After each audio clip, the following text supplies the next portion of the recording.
Olá, seja bem-vindo ao Dica do Especialista. O tema de hoje é sobre lesão labral no quadril. E para falar sobre o assunto, nós convidamos o ortopedista e traumatologista, especialista em cirurgia de quadril, Dr. Felipe Fontes. Olá, Dr. Felipe, seja bem-vindo ao Dica do Especialista. Olá, tudo bem? Obrigado pela oportunidade de estar aqui. Doutor, hoje a gente vai falar sobre lesão labral no quadril. Explica pra gente o que seria essa patologia. O labrum, acetabular, como ele é chamado, ou lábio acetabular, ele é uma estrutura fibrocartilaginosa.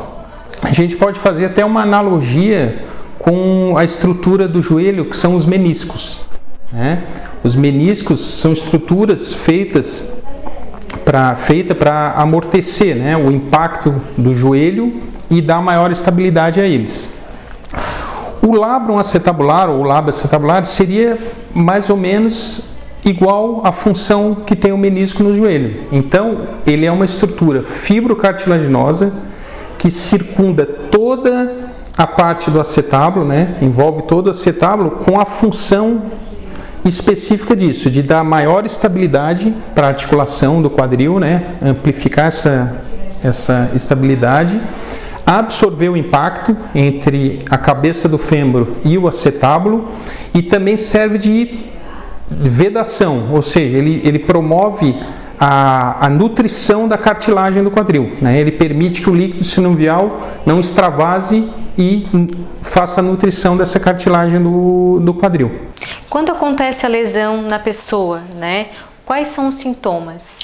Então, o labrum acetabular, ele geralmente ocorre por dois motivos, essa lesão no labrum. As principais são, ou ocorre devido a um trauma direto, que é o menos comum, que seria, por exemplo, os pacientes que fazem algum esporte que faz movimento no quadril acima do fisiológico, que a gente considera, tipo artes marciais, mulheres que dançam balé, eles fazem um movimento acima do fisiológico. Isso faz com que ocorra um trauma direto nesse labrum, ocasionando a lesão. E a lesão mais comum do labrum acetabular, geralmente, é por um impacto contínuo, ou seja, quando há uma má formação ou uma formação óssea alterada no quadril, que vai fazendo que ocorra um impacto entre o fêmur e o acetábulo e, consequentemente, fazendo essas pequenas lesões no labrum até que se ocorra a lesão completa.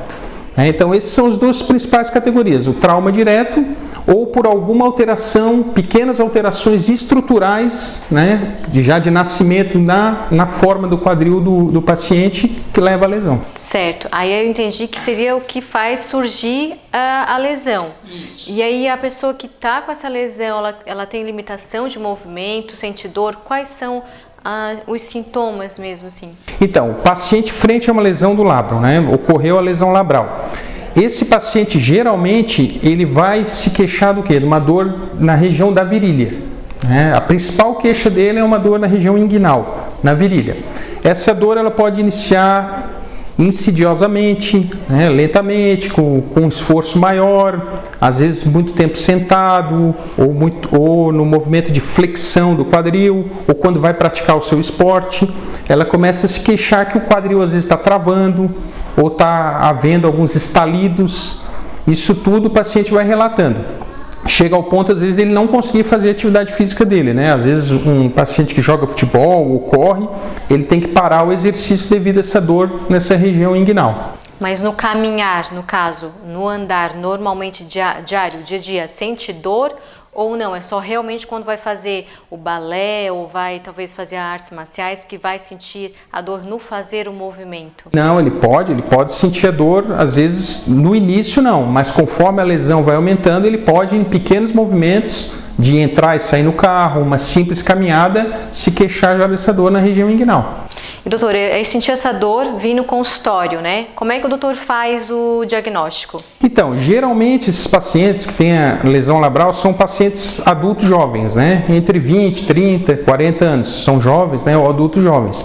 Então ele chega no consultório geralmente com essa queixa principal, que é a dor na região inguinal, dor na virilha queixando que muitas vezes tem dificuldade em flexionar o quadril, fazer algum movimento no seu esporte, né? Ou no dia a dia.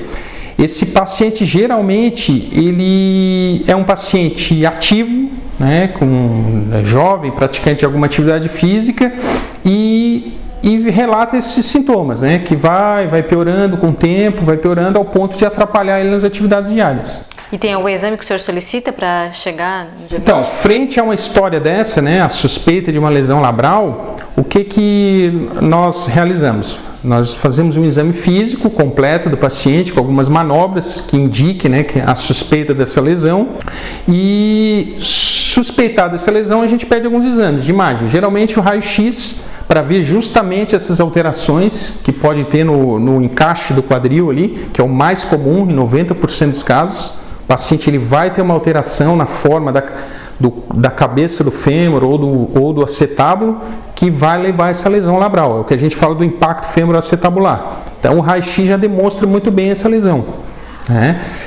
Se a gente suspeitar que ele tem essa alteração pelo raio-x, geralmente para confirmar o diagnóstico a gente pede uma ressonância magnética com contraste, né? Que é injetado um contraste na articulação do paciente para mostrar bem essa lesão do labrum, né?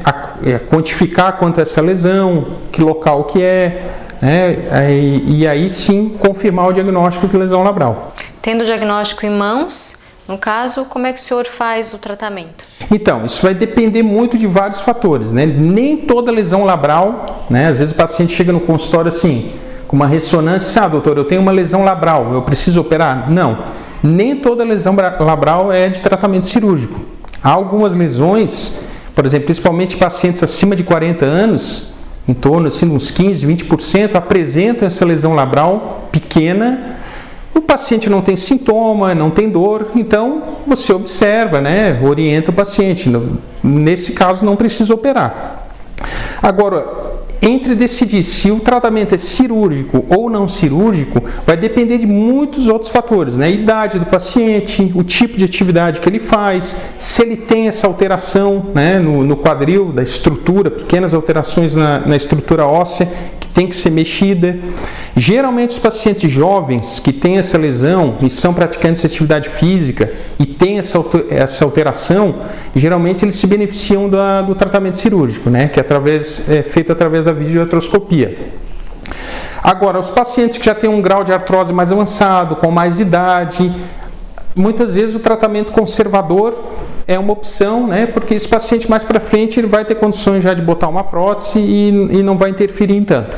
Agora, em via de regra, existe o tratamento conservador sim, como mudança de atividades, reforço muscular, alongamento, que muitas vezes não surte efeito, e aí a gente opta pelo tratamento cirúrgico. Legal, doutor. E aí, acho que o tema está bem interessante, mas só para a gente encerrar a dica do especialista, como que a gente pode dar aí umas dicas para as pessoas, né, jovens, como doutores, que é o público mais atingido por essa lesão, para a gente tentar evitar, né, desenvolver então a lesão labral? Então, como a lesão labral como é uma lesão que ocorre geralmente devido a algum esforço repetitivo, né, algum esporte mais que exige mais da articulação do quadril, você não vai falar para um paciente jovem parar de fazer essa atividade, né? Porque é a minoria que vai desenvolver essa lesão, né? Que tem um quadril, uma alteração e vai desenvolver essa lesão.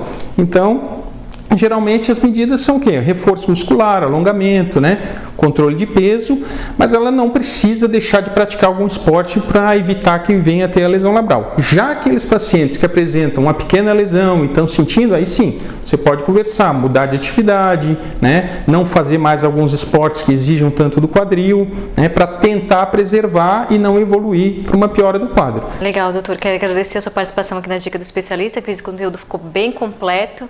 Muito obrigada. Muito obrigado também pela participação. Estamos disponíveis aí para quando precisar. Tá certo, doutor. Obrigado. E você que nos assistiu, continue nos acompanhando e até o próximo vídeo.